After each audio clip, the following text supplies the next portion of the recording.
Seja bem-vindo ao Teu Lugar. Hoje nós vamos gravar um vídeo sobre os comentários que vocês fizeram aqui no Facebook e também no Instagram sobre o tema suicídio. Eu pedi que você perguntasse algumas coisas sobre esse tema. Você que participou, sua resposta vem agora. Acompanhe com a gente. Vamos Teu Lugar.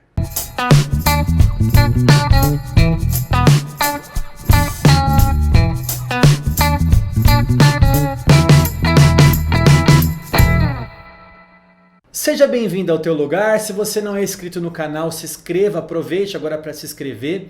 Também ative o sininho aqui da notificação, mas eu peço que você siga também a gente no Instagram e no Facebook, porque o YouTube ele não entrega os vídeos para todos os inscritos. Então às vezes sai vídeo novo no canal e você não é avisado aí no seu celular ou no seu computador com uma notificação que chegou um vídeo novo, mesmo sendo inscrito no canal. Então ative o sininho para você ser notificado e se inscreva e curta a página do Facebook e também siga a gente no Instagram, porque lá eu consigo avisar vocês, olha, saiu vídeo novo, acompanhe no canal e assim você fica sabendo.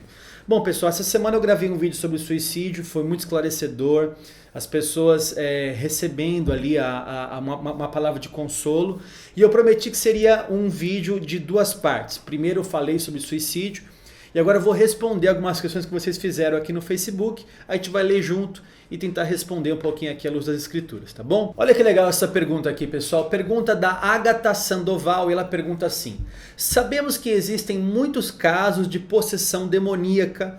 Isso pode influenciar ao suicídio? Se sim, a pessoa pode ter a salvação, pois não está respondendo pelos seus atos? Bom, Agatha, é muito interessante essa pergunta. Deixa eu pegar um texto aqui também para vocês, vamos lá comigo. Aqui, Marcos capítulo 9, vamos ler aqui a partir do versículo... Vamos ler a partir do versículo 17. Diz assim o texto: E um dentre a multidão respondeu: Mestre, trouxe-te o meu filho possesso de um espírito mudo. E este, onde quer que o apanha, lança-o por terra e ele espuma, rilha os dentes e vai definhando. Roguei a teus discípulos que o expelissem e eles não puderam. Então Jesus lhes disse: Ó geração incrédula, até quando estareis convosco? Até quando vos sofrerei? Trazei-mo. E trouxeram-lhe. Quando ele viu a Jesus, o espírito imediatamente o agitou com violência e, caindo por terra, revolvia-se espumando. Perguntou Jesus ao pai do menino, olha que interessante a pergunta de Jesus: há quanto tempo isso lhe sucede? Desde a infância, respondeu. E muitas vezes o tem lançado no fogo e na água para o matar.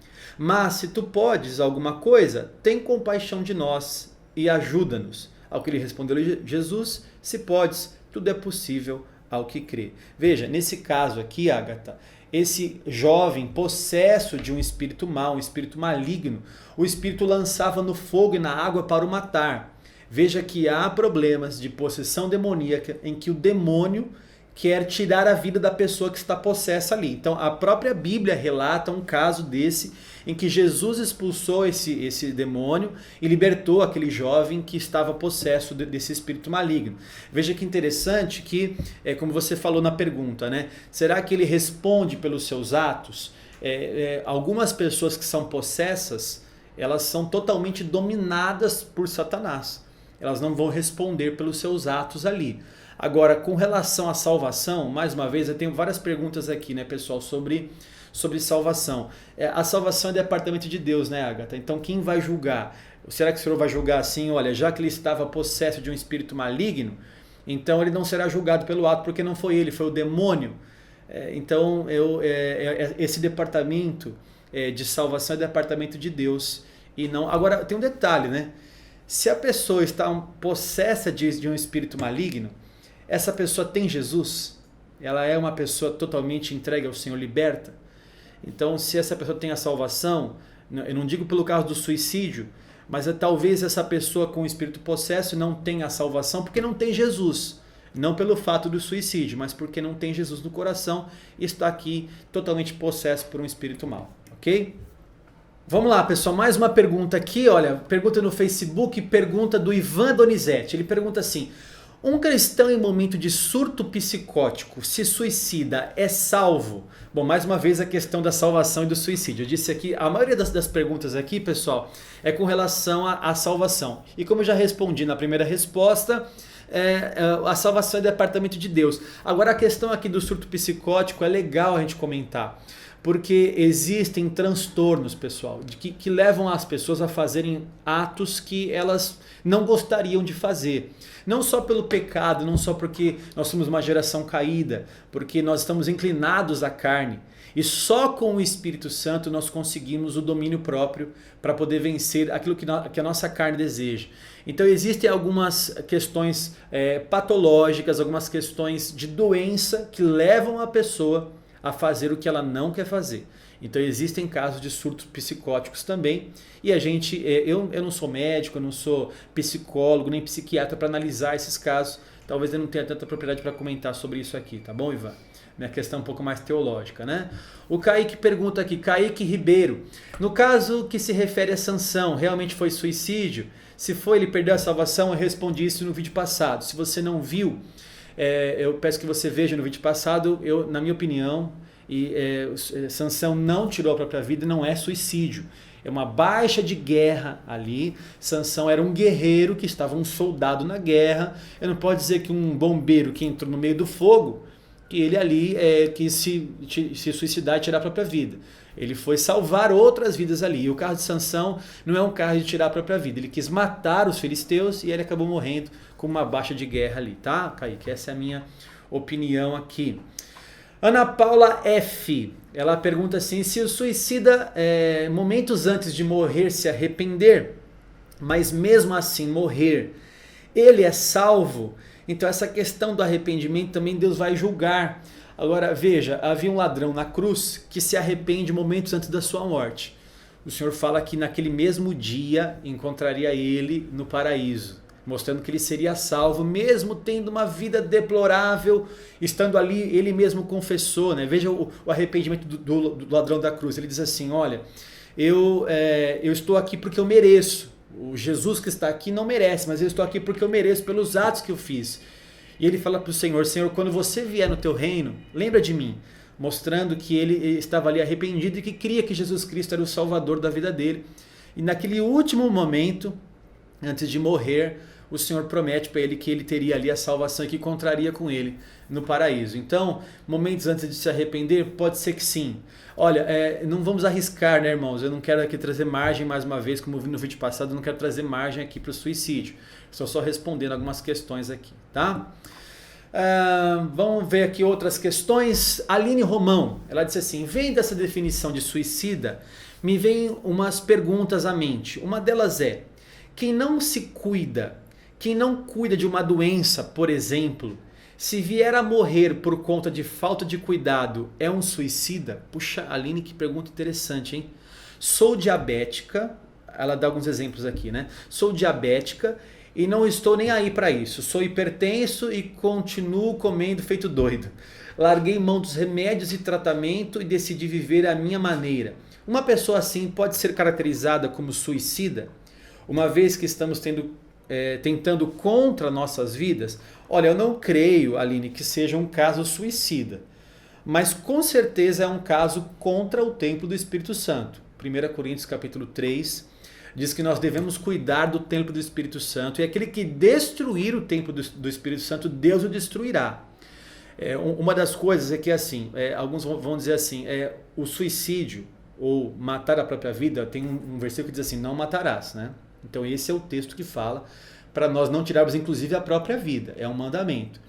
Mas alguns vão dizer assim, olha, o único mandamento, o único problema que não há perdão, a única situação que uma pessoa não tem perdão é a blasfêmia contra o Espírito Santo. Qualquer outro pecado tem perdão, inclusive o suicídio. Olha, eu não quero dar margem para isso, porque é verdade também, é verdade que o único pecado que não tem perdão é a blasfêmia contra o Espírito Santo. Porém, eu não posso afirmar que o suicídio não tem perdão. Mas eu posso afirmar que aquele que destruir o templo do Espírito Santo, Deus o destruirá. Então é um texto que eu posso afirmar isso. Olha, aquele que destruir o templo do Espírito Santo, Deus o destruirá.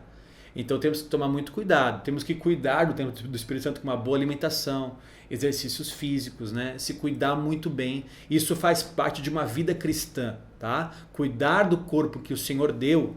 Aliás, se o nosso corpo pertence a Deus, então nós devemos cuidar muito bem daquilo que pertence a Ele, né? Não devemos destruir aquilo que pertence ao Senhor, tá bom? Mas interessante sua pergunta aqui, muito legal essa sua pergunta. Tiago Santos Machado, ele pergunta assim: e Judas?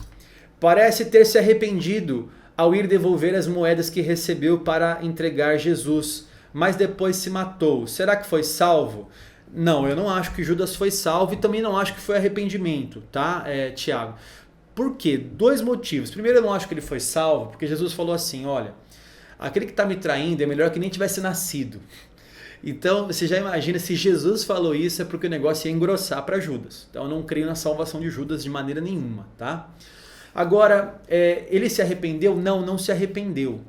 É mais um caso ali de remorso, né? Você vê que ele não voltou atrás nas suas condutas, ele foi arrancar a própria vida, se matou e então mostra ali um remorso. Se você olhar no dicionário, eu não vou abrir aqui agora, mas no dicionário ele tem 2 definições, uma para remorso e uma para arrependimento. E quando você fala de arrependimento, você vê uma mudança de comportamento na pessoa. Você vê, Pedro negou Jesus também, é uma forma de traição. Mas Pedro, ele voltou aos caminhos do Senhor e se transformou num grande apóstolo. Então, Judas, ele não creio que ele foi salvo e não creio que ele tenha se arrependido só porque jogou as moedas ali. Ele estava tentando se livrar, falou, não era isso para fazer, ele teve um remorso, jogou as moedas de volta. Aliás, ele jogou as moedas de volta conforme uma profecia do Antigo Testamento, tá? Eu não vou lembrar de cabeça agora, mas eu vou colocar na descrição do vídeo aqui para vocês qual o texto que fala da profecia que deveria se voltar, as moedas deveriam ser jogadas no templo, tá? Existe uma profecia no Antigo Testamento que fala sobre isso daí, e eu vou colocar aqui na descrição para você do vídeo, tá bom? Bom, vamos pegar mais uma aqui do Facebook, depois eu vou pro Instagram. Mari Guerreiro Teixeira. A depressão é considerada como uma doença. Alguém que se mata devido a essa doença é salva? Bom, a pergunta é sobre salvação, mas mais uma vez como depressão. Fiz um estudo, vou ver se eu coloco aqui na descrição um artigo sobre esse estudo que eu pesquisei. 70% das pessoas que tiram a própria vida são por causa de depressão. Veja, nós temos um exemplo bíblico de Elias. Elias, que era um servo do Senhor, mas que entrou numa depressão profunda, entrou numa caverna e pediu para si a morte, disse, basta, não sou melhor que meus pais, né? Então nós vemos um caso de depressão que leva a pessoa a querer tirar a própria vida, que é o maior caso, tá, Mari? Mas mais uma vez, se é salva, aí é questão do Senhor, tá bom? Vamos para o Instagram? Se você não conhece o Instagram do Teologar, Teologar Oficial, tá? @Teologar Oficial. Eu vou abrir o Instagram aqui no computador mesmo. Vamos lá, deixa eu ler aqui a pergunta. E agora? Que o pessoal no Instagram, eles não colocam o próprio nome, né? Às vezes é um codinome lá. E aqui é o Wallace Costa. Graça e paz, sou muito abençoado através desse canal, muito bom esse tema. Minha cidade, Perdões, em Minas Gerais, tem uma taxa de suicídio altíssima. Puxa, Wallace, que coisa, hein? Minha pergunta sobre suicídio é: estaria o suicida tão fora de si que, se antes do ato ele ter se entregado a Cristo, ele pode receber a salvação? Eu já respondi isso na outra questão, né? Irmãos, pode ser que sim, né? Não vai arriscar fazer isso, né? Também não posso julgar. Você vê, uma pessoa, ele vai tirar a própria vida, depois ele entrega a vida para Jesus. É um pouco contraditório isso, né? Mas pode acontecer, Deus que vai julgar, né? Deus que vai julgar. Outra aqui diz, amo bags. O que dizer a alguém que o pai suicidou-se e a igreja, pessoas da igreja, viviam falando que ele estava no inferno? Meu Deus. Agora ela é uma mulher que odeia a igreja e não suporta ouvir falar de Cristo. O que fazer? Como ajudar? Obrigado, Jesus Cristo. É muito complicado, irmão. Você vê, a pessoa perde um ente querido que lhe tira a própria vida. E aí, a gente não sabe o destino dessa pessoa. Isso é verdade, se ele está no céu ou se ele está no inferno. Se ele está no Hades, já em tormento, conforme a história do rico e Lázaro em Lucas 16, ou se ele está consolado no seio de Abraão, no paraíso, já com o Senhor. Agora, uma igreja dizer assim, seu pai está no inferno, porque ele não tinha Jesus, ele está no inferno, isso não consola ninguém. Palavra que vem de Deus, ou ela exorta, consola e edifica. O resto é acusação. Não devemos falar isso para algumas pessoas. Provavelmente seu parente está no inferno. E agora você vê, a pessoa não quer saber mais de igreja. Né? É claro, como ajudar essa pessoa? É mostrar o seguinte, olha, Jesus é uma coisa, Deus é uma coisa e pessoas são outra coisa. Porque na igreja a gente sempre vai se decepcionar, irmãos. Sempre com as pessoas. Sempre nós vamos nos decepcionar. Então, é saber separar a igreja, pessoas falhas, de Jesus que traz o consolo. Ela não deve se afastar do corpo de Cristo por causa de pessoas. Não deve abandonar o chamado que Cristo fez a ela por causa de pessoas que ali estavam trazendo um peso sobre a vida dela, tá bom? Vamos tentar pegar outra aqui. A Thalita diz assim, por que de tantos jovens se suicidando dessa forma? Irmãos, o índice de suicídio é muito grande, principalmente entre os jovens. Infelizmente, essa geração sem Jesus, ela está sendo levada... Você vê quantos jovens que se cortam. É legal para gente fazer um vídeo sobre isso também. Quantos jovens que se cortam, você vê eles se mutilando para poder se punir. Isso é uma coisa que não acontecia tanto no passado, né? Infelizmente, pessoal, a gente vive num momento de um marxismo cultural muito forte. Foram 20 anos aí de um poder comunista e de um poder que trouxe para toda a sociedade uma cultura. Só você assistir Malhação, você assistir as novelas da Globo, você vai ver como a cultura do nosso jovem, você vai ver o teu filho que nasceu nessa geração dos últimos 20 anos, você vai falar de homossexualidade para ele, ele vai dizer assim, é normal mãe, é normal pai, deixa ele escolher. Por que ele está com essa cultura na mente, se não foi na sua casa que você ensinou, mas na escola ele aprendeu, na televisão ele aprendeu, por causa do marxismo cultural que está por aí. Então por isso talvez muitos jovens também tirem a própria vida, tá? Aqui, Rick Santana. A igreja usa o texto de Coríntios para falar que o suicídio não tem salvação. Mas ali vemos que o contexto não fala sobre suicídio. Foi o texto que eu citei agora há pouco. Realmente, não fala sobre suicídio, fala aquele que destruir o templo do Espírito Santo, Deus o destruirá, né? Tem algum outro texto que fala sobre o assunto? Tem algum texto que realmente condena? Tem. Não matarás. Não matarás significa não assassinarás. Isso inclui a vida do próximo e a própria vida. Então não é para tirar a própria vida. Eu não tenho. Alguém vai dizer assim, eu tenho poder sobre a minha vida. A nossa vida não nos pertence, irmãos. Nós somos criatura do Senhor, somos feitura de Deus, criados para a sua glória. Então é como se eu dissesse assim para você, olha, esse celular que é meu está na tua mão. Você não pode destruir o celular porque é meu. Está na tua mão, você deve cuidar muito bem dele. Então isso não te pertence, a sua vida não te pertence mais. Você agora é do Senhor. Paulo fala assim, a vida que eu vivo na carne, já não vivo mais na carne, mas agora vivo na fé em Cristo Jesus. Já não vivo mais eu, mas Cristo vive em mim. Então, a vida não nos pertence. Eu não posso tirar uma coisa que não é minha, que pertence a Deus, ok? E é isso, pessoal. Deixa eu ver se tem mais alguma coisa aqui. De novo, sobre depressão, o Luiz Ariston, é possível se arrepender antes da morte. E a Vanessa Lopes diz assim, estamos aguardando. Bom, pessoal, foi só respondendo aqui algumas questões conforme prometido. Espero que você tenha gostado. Se inscreva aqui no canal do YouTube. Curta a nossa página do Facebook. Acesse o nosso site. Eu vou postar alguns artigos lá sobre suicídio essa semana. Vai ser muito produtivo também, tá bom? Deus abençoe você. Deus abençoe a tua casa. E se você quer estudar, Teologar.